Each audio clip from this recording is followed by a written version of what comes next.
Perolehan devisa sektor pariwisata dan ekonomi kreatif mencapai 1,7 miliar dolar Amerika Serikat pada tahun depan. Target itu seiring dengan rencana pemerintah untuk membuka kembali sejumlah destinasi unggulan pada akhir tahun ini.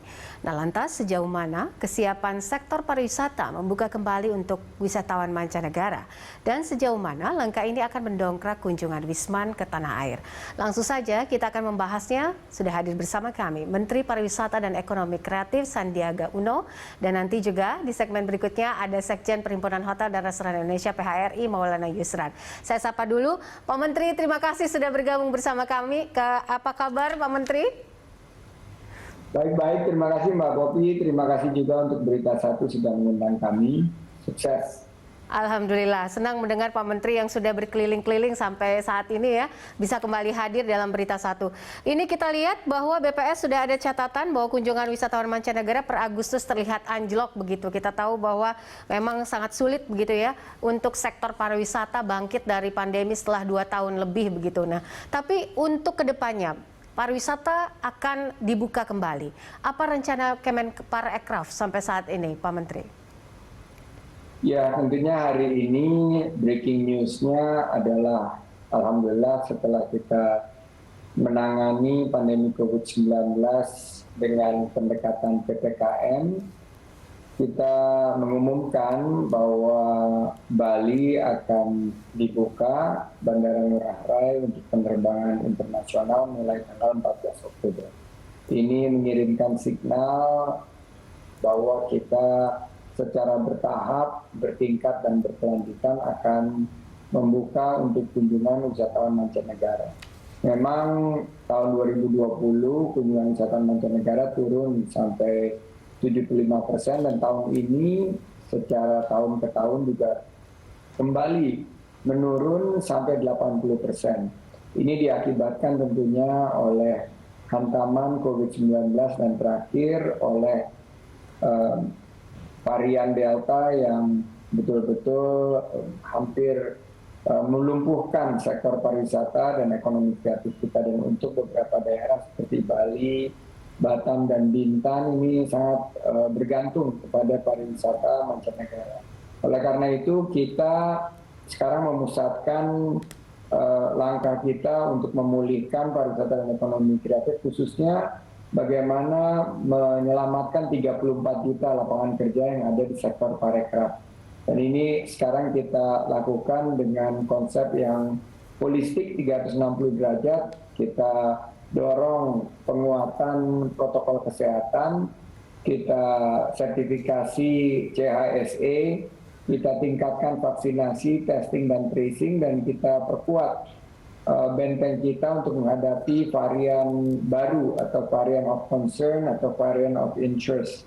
Nah, ini yang harapan kita agar bulan Oktober ini menjadi awal kebangkitan kita, apalagi tahun 2022 Indonesia akan menjadi pemimpin G20, di mana mulai dari November 2021 ini persiapan beberapa pertemuan baik tingkat menteri maupun tingkat pimpinan negara harus mulai direncanakan dan dipersiapkan dengan pusatnya di Bali tahun 2022.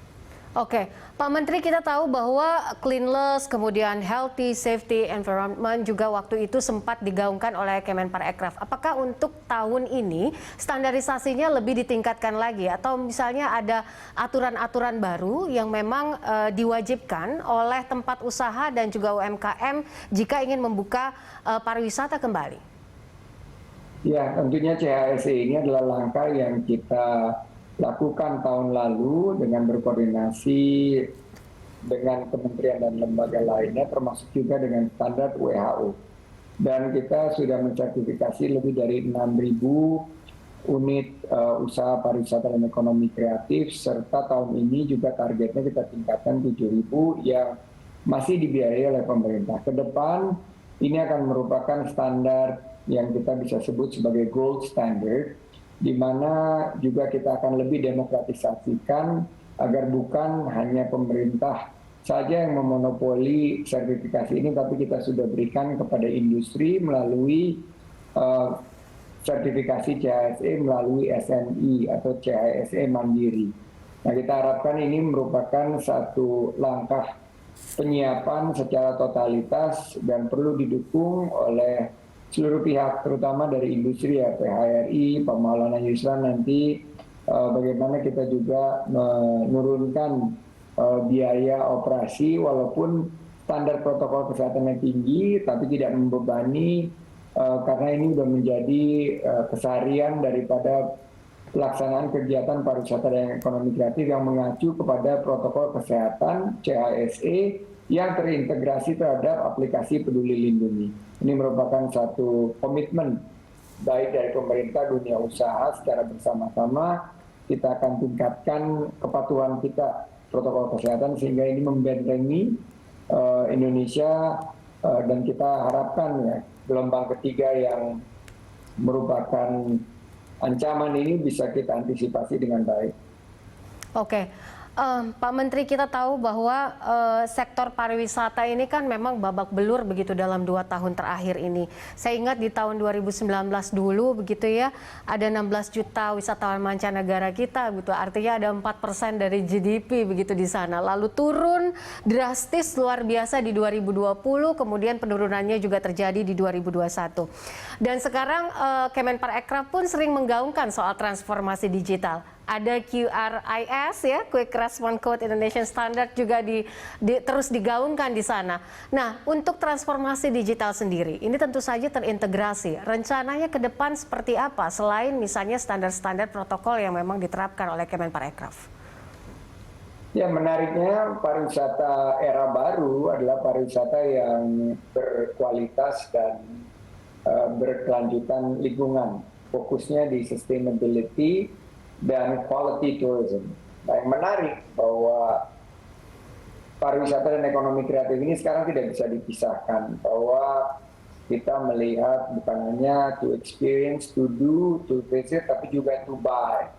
Dan bagaimana kita menghasilkan kenangan dan pengalaman bagi para wisatawan. Memang fokus kita sekarang wisatawan Nusantara, tapi produk-produk ekonomi kreatif kita harus masuk ke dalam transformasi digital.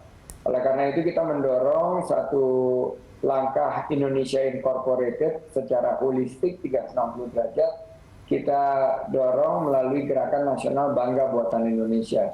Ini mendigitalisasi atau meng-onboarding lebih dari 30 juta UMKM sampai akhir tahun 2023. Nah, harapan kita bahwa dengan terdigitalisasi mereka jauh lebih siap dan menurut data yang kami terima, resiliensi dari UMKM pelaku parekraf yang sudah terdigitalisasi ini meningkat secara signifikan.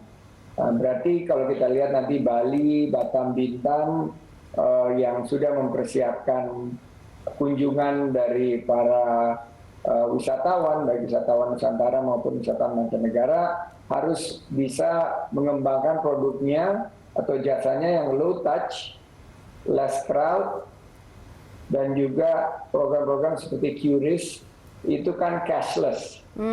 Itu juga mengurangi resiko dari penularan COVID-19 sendiri ini. Jadi ini yang sedang kita persiapkan dalam konsep end-to-end. Jadi dari mereka mendarat sampai mereka pulang, wisatawan itu terasa aman dan nyaman. Dan dengan konsep personalized, localized, customized, dan smaller in size, kami melihat bahwa ada peningkatan safe travel arrangement. Jadi ini kunci daripada wisatawan untuk bangkit kembali. Seperti kita lihat dalam 2 minggu, 3 minggu terakhir ya Mbak Popi ya, Anyer, Carita sudah penuh, Puncak sudah mulai penuh, Bali sekarang sudah kembali ke level 6.000 kunjungan wisatawan Nusantara, apalagi kalau kita buka untuk wisatawan mancanegara secara bertahap. Ini kesiapan industri, pelaku usaha, serta pemerintah sendiri juga harus ditingkatkan. Oke, baik. Kemenparekraf tentunya tidak bisa berdiri sendiri. tentu saja perlu dukungan dari semua pihak untuk tetap menaikkan industri dan juga sektor pariwisata di tanah air ini. Apa yang diharapkan Pak Menteri? Kemudian terkait dengan seluruh stakeholder yang terkait dengan Kemenparekraf dan targetnya ke depan agar target-target yang ingin dicapai oleh Kemenparekraf ini bisa terwujud. Pertama-tama betul kita tidak bisa kerja sendiri. Pemerintah daerah, pemerintah pusat harus bekerja sama juga dengan dunia usaha, dengan institusi pendidikan, dengan komunitas masyarakat, dan media seperti Berita Satu. Target kita tentunya adalah mulai secara bertahap, bertingkat dan berkelanjutan sesuai dengan penanganan COVID yang semakin baik untuk mulai membuka pariwisata, bagaimana kita menangani pandemi ini dalam situasi yang kondusif, dengan vaksinasi yang ditingkatkan, 3T yang lebih luas, dan fasilitas kesehatan yang memadai. Target vaksinasi ini tercapai 50% untuk vaksin lengkap di akhir tahun, dan booster kita mulai siapkan juga, termasuk pariwisata berbasis booster atau vaksin-based tourism di bulan Januari atau kuartal pertama tahun depan. Sertifikasi CASE kita harus tingkatkan, dan kesiapan dari industri pariwisata, dan tentunya lebih sering ngobrol, lebih sering ngopi sama industri ya, PHRI maupun para asosiasi dan teman-teman Kadin. Saya melihat juga bahwa WHO menilai Indonesia sanggup untuk menangani, malah Global Tourism Forum menobatkan Presiden Jokowi sebagai tokoh pariwisata dunia karena kita bisa menahan tentunya tidak terburu-buru dalam membuka pariwisata, kita menjaga ritmenya dan menanggulangi varian Delta ini, dan mudah-mudahan ini keputusan yang sangat strategis untuk kita membuka pariwisata secara bertahap. Ini hasil koordinasi dari Kementerian Kesehatan, Kementerian Luar Negeri, Kemenko Marves, Satgas COVID-19, dan bagaimana kita juga bicara dengan para panel ahli-ahli epidemi yang secara rutin mengupdate kita tentang variant of interest, variant of concern, dan sehingga pariwisata atau wisatawan mancanegara yang mulai akan berdatangan ini secara terukur, terbatas, akan menyasar kepada responsible tourism, karena kita perlu pariwisata yang sehat, pariwisata yang bersih, yang berkelanjutan lingkungan, dan pariwisata yang aman. Baik. Pak Menteri, terima kasih untuk waktunya bersama kami. Kami mengucapkan selamat bekerja kembali, ya. Semoga target-target yang diinginkan oleh Kemenparekraf tercapai dan juga dengan kerjasama seluruh stakeholder dan seluruh rakyat Indonesia. Salam sehat selalu. Sampai jumpa kembali, Pak Sandiaga Uno. Terima kasih. Selamat malam. Terima kasih Mbak Popi. Terima kasih Berita Satu. Pemirsa, Anda kembali bersama kami dalam Hot Ekonomi. Kami masih membahas siap-siap pariwisata pulih. Saya sudah bergabung bersama Sekjen Perhimpunan Hotel dan Restoran Indonesia PHRI. Ada Pak Maulana Yusran di sini. Pak Maulana, terima kasih sudah bergabung bersama kami. Tadi sudah berdiskusi dengan Pak Menteri juga soal ini. Tapi karena beliau ada kepentingan lain, jadi kita tidak bisa berdiskusi bersama. Cuman saya langsung saja, kalau dari kacamata pelaku usaha, ini Kemenparekraf tampaknya sudah siap-siap begitu ya untuk membuka kembali dengan target sekitar 1,7 miliar US dollar yang bisa ditangkap begitu penerimaan negara dari sektor pariwisata. Kalau dari pelaku usaha, catatan apa yang bisa diberikan untuk membuka kembali pariwisata di Indonesia ini? Ya, sebenarnya kalau dari kami, dari sektor hotel dan restoran, kami siap untuk menerima tamu kembali ya. Karena memang sejak tahun 2020 kami sudah selalu mempersiapkan diri baik terkait dengan protokol kesehatan yang sudah ditetapkan melalui standarnya yang dikeluarkan oleh Kementerian Kesehatan tentunya. Nah kemudian sektor hotel dan restoran itu memang adalah merupakan sektor yang selalu mengutamakan pelayanan prima. Jadi mereka itu menjual jasa yang akan dinikmati oleh tamu dengan berbagai macam kategori kriteria daripada segmen tersebut. Misalnya kalau hotel itu ada hotel non bintang sampai hotel bintang 5. Dan sisi daripada keselamatan daripada tamu, kenyamanan tamu, baik itu kesehatan dan kebersihan dan seterusnya itu adalah adalah merupakan bagian dari produk dan pelayanan daripada hotel dan restoran itu sendiri. Jadi tidak ada hal baru sebenarnya yang harus yang harus dilakukan untuk mempersiapkan membuka pariwisata kembali, kecuali yang paling penting itu adalah masalah protokol kesehatan yang sudah ditetapkan oleh Kementerian Kesehatan yang terkait dari 3M tersebut. Dan sekarang ini yang sekarang ini sedang digiatkan adalah mempersiapkan dengan aplikasi Peduli Lindungi. Demikian, Mbak. Oke. Pak Maulana, ini ada beberapa kalangan juga yang khawatir soal wisatawan mancanegara ini. Karena begitu dibuka, ada juga yang berpendapat bahwa ini bisa menjadi satu gelombang COVID baru begitu. Yang memang juga Satgas COVID juga sempat menjadikan ini catatan bahwa nanti di akhir tahun kita harus waspada terhadap gelombang COVID ketiga. Apa catatan pelaku usaha untuk ini? Apakah ada stimulan khusus atau ada input tertentu yang mungkin bisa diterapkan dari sisi protokol kesehatan? Sebenarnya kita di Indonesia pemerintah sudah menyiapkan beberapa instrumen ya untuk atau aturan untuk mengantisipasi terhadap dampak penyebaran COVID tersebut. Pertama adalah masalah karantina. Dan karantina ini sudah dilakukan sudah sejak akhir tahun 2000, sejak COVID ini ada ya. Itu sudah dilakukan bagaimana hotel bisa menerima tamu-tamu karantina. Nah, cuman masa waktunya sekarang adalah 8 hari 7 malam. Jadi setiap tamu yang asing itu yang masuk atau warga negara Indonesia yang baru berpergian dari luar negeri itu harus wajib karantina dulu. Nah, dalam karantina itu mereka harus melakukan tes PCR sebanyak 2 kali dari beberapa kali yang dari jeda waktu yang sudah ditetapkan oleh Kementerian Kesehatan. Nah, kemudian ada ketetapan bagaimana mereka pola mereka pada saat mereka melaksanakan karantina. Itu satu hal. Yang kemudian yang kedua, saat ini pemerintah juga menggunakan aplikasi Peduli Lindungi. Peduli Lindungi itu kan juga sebenarnya adalah satu aplikasi yang bisa mengawasi jumlah daripada orang yang berada di satu fasilitas atau tempat atau objek nantinya kan, dan kemudian juga bisa memisahkan mana yang mana yang sakit dan mana yang tidak. Jadi karena kita masih mempercayai bahwa vaksin itu bisa membentuk herd immunity dan kita juga vaksin itu digunakan sebagai bagian dari antisipasi, tentu yang bisa bertraveling itu pasti yang sudah vaksin, kan itu yang dijadikan. Nah, itulah Peduli Lindungi itu bisa membaca hal tersebut. Jadi sebenarnya antisipasinya sudah ada ya, Mbak ya. Nah, tinggal sekarang implementasinya seperti apa. Tentu kalau namanya COVID ini, penyebarannya, tentu kita penanggulangannya adalah melalui antisipasi. Itu yang digunakan WHO dan juga Kementerian Kesehatan yang kita kenal dengan namanya prokes. Jadi tambahan dari kehidupan kita yang normal sebelum COVID itu adalah melaksanakan prokes, yaitu traveler juga sekarang kalau dulu itu kita traveling bisa dalam keadaan sedikit-sedikit sakit, kalau sekarang udah nggak bisa lagi karena udah mau masuk bandara aja udah dites temperaturnya, dan kemudian belum lagi nanti ada tes COVID-nya dan seterusnya.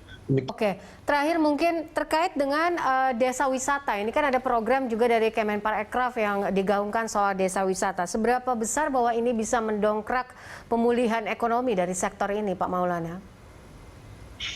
Ya, desa wisata itu adalah bagian daripada atraksi ya. Kalau kita mengenal pariwisata itu 3A, ada atraksi, ada juga amenitas yang bisa dicakupan dari hotel, restoran, dan tempat-tempat fasilitas lainnya, kemudian masuk aksesibilitas. Nah, tentu desa wisata ini juga bisa menjadi satu atraksi tersendiri, bagi daya tarik tersendiri yang memiliki nilai jual. Karena kalau kita bicara pariwisata, kita bicara luas ya, daya tariknya apa, atraksinya apa. Jadi kan ada berbagai macam segmen sebenarnya yang kita lihat untuk di sektor pariwisata yang bisa kita kembangkan di Indonesia. Yang paling besar itu sebenarnya kalau kita bicara domestik adalah segmen bisnis tourism ya, misalnya kegiatan pemerintah dan seluruh itu paling besar. Kemudian yang kedua leisure, kalau domestik itu yaitu 3 kali dalam 1 tahun itu Lebaran, Natal, Tahun Baru, dan libur sekolah. Nah, kalau misalnya asing itu sebenarnya yang paling Wisman itu yang paling kental itu adalah yang pertama adalah leisure. Nah, leisure ini mereka terbagi-bagi lagi. Ada yang masuknya ke niche market itu yang misalnya mereka khusus untuk diving ya. Ada yang surfing segala macam. Ada juga yang mereka cuman pergi ke satu destinasi, lihat-lihat konvensional, mereka melihat alamnya, budayanya, dan seterusnya. Nah itulah karakteristiknya. Termasuk nanti yang namanya desa wisata itu juga termasuk bagian yang bisa dikembangkan untuk menjadi satu daya tarik. Jadi tidak hanya wisata yang ada saja. Jadi wisata itu bisa di-create. Ya kan, bisa di-create dalam bentuk event atau bahkan sport tourism pun bisa masuk jadinya. Ya. Demikian, Mbak. Baik, Pak Maulana, terima kasih untuk diskusi dan juga waktunya bersama kami dalam Hot Economy. Salam sehat selalu dan sampai jumpa kembali. Kita harapkan bahwa pariwisata di Indonesia ini bisa terus bangkit, khususnya untuk tahun ini dan juga targetnya di tahun depan. Terima kasih Pak Maulana, sampai jumpa kembali. Pemirsa, sampai di sini kebersamaan kita dalam Hot Economy. Anda bisa mengirimkan informasi dan saran ke email kami di redaksi @berita1.tv atau follow kami via Twitter, Facebook, YouTube, dan Instagram. Saya Poppy Zidra. Terima kasih, sampai jumpa.